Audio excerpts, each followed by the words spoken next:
G8에는 배출가스 중 질소선암을 저감해 효과적인 요소수 시스템을 적용해 차량을 불법 개조해 오염물질을 배출해온 화물차 운전자들이 무더기로 검거됐습니다.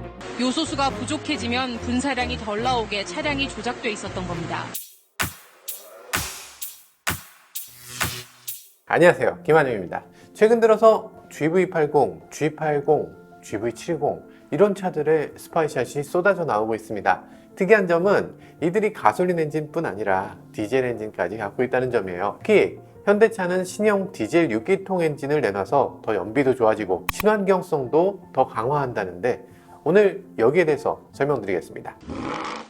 신형 GV80의 외관은 이렇고요. G80의 실내는 이렇습니다. G70 외관은 또 이렇죠. 제네시스 GV80에는 드디어 직렬 6기통 엔진이 들어갑니다. 이 영상은 제가 프랑크푸르트에서 찍어온 영상인데 한번 보시죠. 이게 직렬 6기통입니다. 6기통을 직렬로 만들어서 요즘 들어서의 직렬 6기통은 친환경을 위해서 어쩔 수 없는 선택이기도 하고 연비 향상을 위해서도 도움이 되고 밸런스 샤프트가 없이 그 자체가 안정된 형태를 갖고 있어서 굉장히 유리한 자동차 엔진의 형태입니다. 네, 보셨죠? 직렬 6기통 디젤 엔진은 현대차뿐 아니라 메르세데스 벤츠, BMW 뭐 할 거 없이 기타 등등 상당수 자동차 회사들이 채택하는 친환경 엔진입니다. 디젤 게이트도 있었는데 누가 그걸 친환경이라고 하냐 이러실 텐데 디젤 게이트는 뭐 속인 사람이 잘못한 거죠. 정작 디젤 엔진 기술은 친환경적인 게 맞습니다. 자동차 엔진이 내뿜는 환경 공해 물질을 세 가지 정도로 추려볼 수가 있을 텐데요. 먼저 미세먼지, 두 번째는 낙스, 세 번째는 이산화탄소일 겁니다. 최근 들어서까지는 이산화탄소의 문제점이 굉장히 많다. 그래서 이산화탄소를 절감하는 쪽으로 초점을 맞춰야 한다. 라면서 교토의정서라든지 이런 것들을 통해서 이산화탄소의 배출량을 감축하는 쪽으로 이렇게 개발이 되다가 어느 날부턴가 아마도 미국의 주축이 돼서 파리 협약 뭐 이런 거 난 모르겠어. 나 모르겠고 그냥 이산화탄소 배출할래 이러면서 그냥 나가버린 거죠. 그러다 보니까 사실 상대적으로 좀 등한시돼 있는데 이산화탄소 배출이 굉장히 심각한 문제입니다. 기상이변이라든지 아니면 뭐 지구온난화라든지 이런 것들도 굉장히 심각한 문제니까 사실은 뭐 미세먼지, 낙스뿐 아니라 CO2를 줄이는데도 굉장히 초점을 맞춰야 됩니다. 디젤 엔진 기술 자체는 CO2를 줄이는데 굉장히 유리한 면이 있고요. 그리고 여러 가지 면에서 더욱더 친환경적인 면이 있습니다. 이 부분에 대해서 오늘 말씀을 드리려고 합니다. 자동차에서 나오는 CO2, 기본적으로 디젤이 적잖아요. 그러면 두 번째로 나오는 미세먼지. 미세먼지는 많을 수 있죠. 옛날 디젤차를 보면 매연이 막 나오잖아요. 미세먼지를 DPF라고 하는 필터에다가 집어넣습니다. 그러니까 중간에 필터가 있어서 엔진에서 미세먼지가 나오면 이 DPF에서 다 걸러주는 거죠. 그래서 깨끗한 공기만 뒤로 보내기 때문에 사실은 이 미세먼지의 양이 가솔린이 내뿜는 미세먼지의 양보다 더 적습니다. 유로6 정도가 되면 가솔린보다 훨씬 더 적은 미세먼지가 나오도록 규정하고 있어요. CO2 적게 나오고 미세먼지 적게 나오고 그런데 하나 낙스가 더 많이 나온다는 게 지금의 문제입니다. 애초에 문제가 이 LNT 때문입니다. 이 LNT는 폭스바겐이 발명한 방식으로 린낙스 트랩이라고 해요. 낙스를 붙잡아서 그걸 가지고서 다시 재연소를 시키는 방식으로 만들어진 거죠.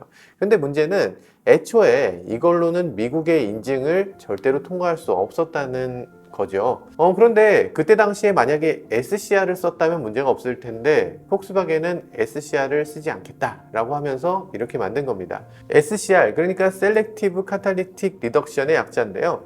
SCR 같은 경우는 질소산화물을 거르기 위해서 요소수를 뿌리고요. 촉매를 이용해서 완전히 질소산화물을 모두 다 반응시키겠다는 거죠. 물과 질소로 분리시킨다는 겁니다. 그러다 보니까 SCR을 쓰게 되면 사실 굉장히 친환경적이에요. 문제는 이 요소수를 미국에서 구해서 집어넣는 게 보통 일이 아니라는 거죠. 폭스바겐 입장에서는 SCR을 쓰지 않고도 이 규정을 통과할 수 있는 기술이라고 생각해서 LNT를 사용하게 된 건데 사실상 그러지 못했던 거죠. 이제는 SCR이 없이 규정을 통과하는 것은 사실상 불가능합니다. 지난 9월부터 시작된 유로6D 템프만 해도 가솔린보다 훨씬 깨끗한 것을 요구하고 있거든요. 그러니까 정리하자면 DPF를 쓰면 가솔린보다 미세먼지가 덜 나옵니다. SCR을 쓰면 가솔린보다 낙스가 덜 나와요. 무엇보다 CO2가 덜 나오니까 지구온난화를 늦출 수 있다는 점에서 높이 평가할 만하죠. 적어도 가솔린보다 더 친환경적이다. 이건 맞습니다. 그런데 왜 하필이면 요즘 다 직렬 유기통을 만들겠다고 나서는 것이냐? 이것도 SCR하고 관계가 있습니다. SCR은 작동 온도가 높아져야지 반응성을 높일 수가 있어요. 근데 빨리 뜨거워지게 하기 위해선 장치를 엔진 배기구에 최대한 가깝게 붙여야 됩니다. V6로 양쪽으로 갈라지는 것보다 직렬인 게 훨씬 유리하죠. 한쪽에 붙이면 되니까. 그 외에 직렬 유기통 장점은 수없이 많습니다. SCR이 뭐다? 그림만으로는 좀 혼동되실 수 있는데요. 여기서 요소수를 주입하고 여기서 분무기처럼 분사되는 거죠. 뜨거운 배기에다가 이걸 뿌리면 바로 이 물에 있는 암모니아가 뛰쳐나오면서 여기서 배기하고 반응해서 깨끗한 물 그리고 질소가 돼서 나오는 거죠. 경우에 따라서는 혹시라도 입자가 생길 수도 있어요. 입자가 생기면 이 뒤에 있는 DPF에서 걸러내게 됩니다. 요소수 넣는 거 요소수 주입하는 거 한 번도 못 봤어요? 요소수 이렇게 갖고 다니면서 이렇게 주입할 수 있게도 나와요. 통으로도 넣고 뭐 주유소에서 주입기로도 넣는데 사실은 그 둘은 똑같아요. 근데 브랜드가 정말 중요하지 사실은 그게 어떤 식으로 넣든 그건 그렇게 중요한 것 같지 않습니다. 요소수를 잘못 넣으면 침전물이 생겨요. 그래서 오히려 환경을 오염시키는 물질이 만들어질 수도 있다는 거죠. 아무 요소수나 싼 거 넣으면 돼. 나랑 뭐 관계없어. 이렇게 생각하시는 분들 계신데 요소수에서 뭔가 침전물이 생기면 어떻게 된다고 했죠? 아니 아까 얘기했잖아요. DPF로 걸러진다니까. 그러니까 만약에 요소수가 잘못 만들어져 있으면 DPF가 고장나는 경우가 있어요. DPF가 고장나면 적게는 100만 원에서 많게는 400만 원, 대형 트럭 같은 경우는 돈 1000만 원까지 들어가는 경우가 있어요.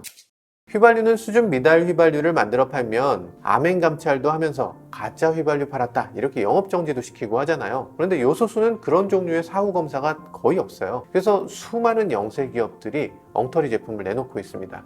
이제는 우리나라에서 가장 많이 팔리는 포터, 봉고 아니면 유럽 수입차까지 요소수 넣는 차가 기하급수적으로 늘고 있죠. 소비자가 잘 찾아 넣는 게 사실상 만만치 않은데요. 잘못된 요소수가 발붙이지 못하도록, 그래서 잘 모르는 운전자들도 재산상의 피해를 입지 않도록, 그리고 요소수를 잘 넣을 수 있도록 해주면 좋겠습니다. 지금까지 모카 김한용이었습니다. 감사합니다.